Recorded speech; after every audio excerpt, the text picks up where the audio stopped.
بسم اللہ الرحمن الرحیم۔ السلام علیکم ورحمۃ اللہ وبرکاتہ۔ آج ہم بات کریں گے حضرت بہلول رحمۃ اللہ علیہ اور ایک لڑکے کا واقعہ۔ یہ واقعہ شروع کرنے سے پہلے اگر آپ نے اس چینل کو سبسکرائب نہیں کیا تو اس کو پلیز سبسکرائب کر لیں، اور اگر ویڈیو اچھی لگے تو پلیز اس کو کمنٹس کریں اور شیئر بھی، تاکہ اس سے ہماری حوصلہ افزائی ہو۔ تو چلیں شروع کرتے ہیں۔ حضرت بہلول رحمۃ اللہ علیہ فرماتے ہیں کہ میں ایک مرتبہ بصرہ کی ایک سڑک پر جا رہا تھا۔ راستے میں چند لڑکے اخروٹ اور بادام سے کھیل رہے تھے، اور ایک لڑکا ان کے قریب کھڑا رو رہا تھا۔ مجھے خیال ہوا کہ اس لڑکے کے پاس بادام اور اخروٹ نہیں ہے، ان کی وجہ سے رو رہا ہے۔ میں نے اس کو کہا، بیٹا تجھے میں اخروٹ اور بادام خرید دوں گا، تو بھی ان سے کھیلنا۔ اس نے میری طرف نگاہ اٹھا کر کہا، ارے بیوقوف، کیا ہم کھیل کے واسطے پیدا ہوئے ہیں؟ میں نے پوچھا، پھر کس کام کے واسطے؟ کہنے لگا، علم حاصل کرنے کے واسطے اور عبادت کرنے کے واسطے۔ میں نے کہا، اللہ جل شانہ آپ کی عمر میں برکت کرے، تو نے یہ بات کہاں سے معلوم کی؟ کہنے لگا، حق تعالی شانہ کا ارشاد ہے، افحسبتم انما خلقناکم عبثا، کیا تمہارا یہ گمان ہے کہ ہم نے تم کو یوں ہی بیکار پیدا کیا ہے اور ہمارے پاس نہیں لوٹائے جاؤ گے؟ میں نے کہا، بیٹا تو بڑا حکیم معلوم ہوتا ہے، مجھے کچھ نصیحت کر۔ اس نے 4 شعر پڑھے، جن کا ترجمہ یہ ہے کہ میں دیکھ رہا ہوں کہ دنیا ہر وقت چلا جاؤں میں ہے، آج یہ گیا کل وہ گیا۔ دنیا ہر وقت چلنے کے لیے دامن اٹھائے قدم اور پنڈلی پر دوڑنے کے لیے تیار رہتی ہے، پس نہ تو دنیا کسی زندہ کے لیے باقی رہتی ہے، نہ کوئی زندہ دنیا کے لیے باقی رہتا۔ ایسا معلوم ہوتا ہے کہ موت اور حوادث 2 گھوڑے ہیں جو تیزی سے آدمی کی طرف دوڑے چلے آ رہے ہیں۔ پس وہ بیوقوف جو دنیا کے ساتھ دھوکہ میں پڑا ہوا ہے، ذرا غور کر اور دنیا سے اپنے لیے کوئی آخرت میں کام آنے والی اعتماد کی چیز لے لے۔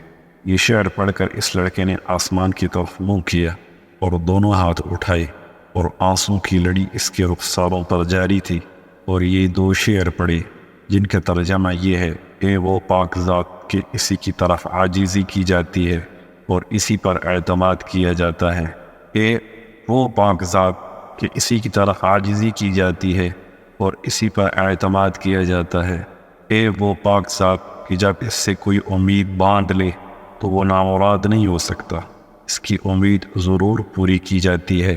یہ شعر پڑھ کر وہ بے ہوش ہو کر گر گیا۔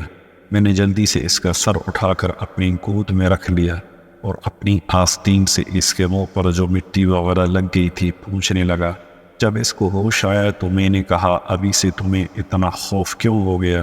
ابھی تو تم بچے ہو، ابھی تمہارے نامہ اعمال میں کوئی گناہ بھی نہ لکھا جائے گا۔ کہنے لگا، بہلول ہٹ جاؤ۔ میں نے اپنی والدہ کو ہمیشہ دیکھا جب وہ آگ جلانا شروع کرتی ہے تو پہلے چھوٹی چھوٹی لکڑیاں ہی چولہے میں رکھتی ہے، اس کے بعد بڑی لکڑیاں رکھتی ہے۔ مجھے یہ ڈر ہے کہیں جہنم کی آگ میں چھوٹی لکڑیوں کی جگہ میں نہ رکھ دیا جاؤں۔ میں نے کہا، صاحبزادے بڑے حکیم معلوم ہوتے ہو، مجھے کوئی مختصر سی نصیحت کرو۔ اس نے اس پر 14 شعر پڑھے جن کا ترجمہ یہ ہے، میں غفلت میں پڑا رہا اور موت کو ہانکنے والا میرے پیچھے پیچھے موت کو ہانکتے چلا آ رہا ہے۔ اگر میں آج نہ گیا تو کل ضرور چلا جاؤں گا۔ میں نے اپنے بدن کو اچھے اور نرم لباس سے آراستہ کیا، حالانکہ میرے بدن کے لیے قبر میں جا کر گلنے اور سڑنے کے علاوہ چارہ کار نہیں۔ وہ منظر اس وقت گویا میرے سامنے ہے جب کہ میں قبر میں بوسیدہ پڑا ہوا ہوں گا۔ میرے اوپر مٹی کا ڈھیر ہوگا اور نیچے قبر کا گھڑا ہوگا، اور میرا یہ حسن و جمال سارے کا سارا جاتا رہے گا اور بالکل مٹ جائے گا، حتیٰ کہ میری ہڈیوں پر نہ گوشت رہے گا نہ کھال رہے گی۔ میں دیکھ رہا ہوں کہ عمر تو ختم ہوتی جا رہی ہے اور آرزوئیں ہیں کہ پوری نہیں ہوتی، اور بڑا طویل سفر سامنے ہے اور توشہ ذرا سا بھی نہیں ہے، اور میں نے کھلا گناہوں کے ساتھ اپنے نگہبان اور محافظ کا مقابلہ کیا اور بڑی بری حرکتیں کی ہیں جو اب واپس بھی نہیں ہو سکتی، یعنی جو گناہ کر چکا ہوں وہ بغیر کیا نہیں ہو سکتا۔ اور میں نے لوگوں سے چھپانے کے لیے پردے ڈالے کہ میرا عیب کسی پر ظاہر نہ ہو، لیکن میرے جتنے مخفی گناہ ہیں وہ کل کو اس مالک کے سامنے ظاہر ہوں گے، اس کی پیشی میں پیش ہوں گے، اس میں شک نہیں کہ مجھے اس کا خوف ضرور تھا، لیکن میں اس کے غائب حلم پر بھروسہ کرتا رہا، جس کی وجہ سے جرأت ہوتی رہی، اور اس پر اعتماد کرتا رہا کہ وہ بڑا غفور ہے، اس کے سوا کون معافی دے سکتا ہے۔ بے شک تمام تعریفیں اسی پاک ذات کے لیے ہیں۔ اگر موت کے اور مرنے کے بعد گلنے اور سڑنے کے سوا کوئی دوسری آفت نہ بھی ہوتی، اور میرے رب کی طرف سے جنت کا وعدہ اور دوزخ کی دھمکی نہ بھی ہوتی، تب بھی مرنے اور سڑنے ہی میں اس بات پر کافی تنبیہ موجود تھی کہ لہو و لہب سے احتجاج کیا جاتا، لیکن کیا کریں کہ ہماری عقل زائل ہو گئی، کسی بات سے عبرت حاصل نہیں ہوتی۔ بس اب اس کے سوا کوئی چارہ نہیں کہ کاش گناہوں کو بخشنے والا میری مغفرت کر دے۔ جب کسی غلام سے کوئی غلطی ہوتی ہے تو آقا ہی اس کو معاف کرتا ہے۔ بے شک میں بدترین بندہ ہوں جس نے اپنے مولا کے عہد میں خیانت کی، اور نالائق اور غلام ایسے ہی ہوتے ہیں کہ ان کا کوئی قول قرار معتبر نہیں ہوتا۔ میرے آقا جب تیری آگ میرے بدن کو جلائے گی تو میرا کیا حال بنے گا، جبکہ سخت سے سخت پتھر بھی اس آگ کو برداشت نہیں کر سکتے۔ میں موت کے وقت بھی تنے تنہا رہ جاؤں گا، قبر میں بھی اکیلا ہی جاؤں گا، قبر سے بھی اکیلا ہی اٹھوں گا، اسی جگہ بھی میرا کوئی معین و مددگار نہ ہوگا۔ بس اے وہ پاک ذات جو خود اکیلی ہے، وحدہ لا شریک ہے، ایسے شخص پر رحم کر جو بالکل تنے تنہا رہ گیا۔ بہلول کہتے ہیں کہ اس کے یہ اشعار سن کر مجھ پر ایسا اثر ہوا کہ میں غش کھا کر گر گیا۔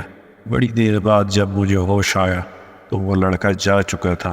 میں نے ان بچوں سے دریافت کیا کہ یہ بچہ کون تھا۔ وہ کہنے لگے تو اس کو نہیں جانتا، یہ حضرت حسین رضی اللہ تعالی عنہ کی اولاد میں ہے۔ میں نے کہا مجھے خود ہی حیرت ہو رہی تھی کہ یہ پھل کس درخت کا ہے، واقعی یہ پھل اسی درخت کا ہو سکتا ہے۔ تعالیٰ شانہ ہمیں اس خاندان کی برکتوں سے نفع فرمائے، آمین۔ اس حوالے کو ہم نے فضائل صدقات سے لیا ہے۔ بے شک اس واقعے کی ایک ایک نصیحت میرے اور آپ کے لیے مشعل راہ ہے، چنانچہ ان قیمتی نصیحتوں کو ہمیں اپنی زندگی کا حصہ بنا لینا چاہیے۔ اللہ تعالی ہم سب کو عمل کرنے کی توفیق عطا فرمائے، آمین۔ السلام علیکم ورحمۃ اللہ وبرکاتہ۔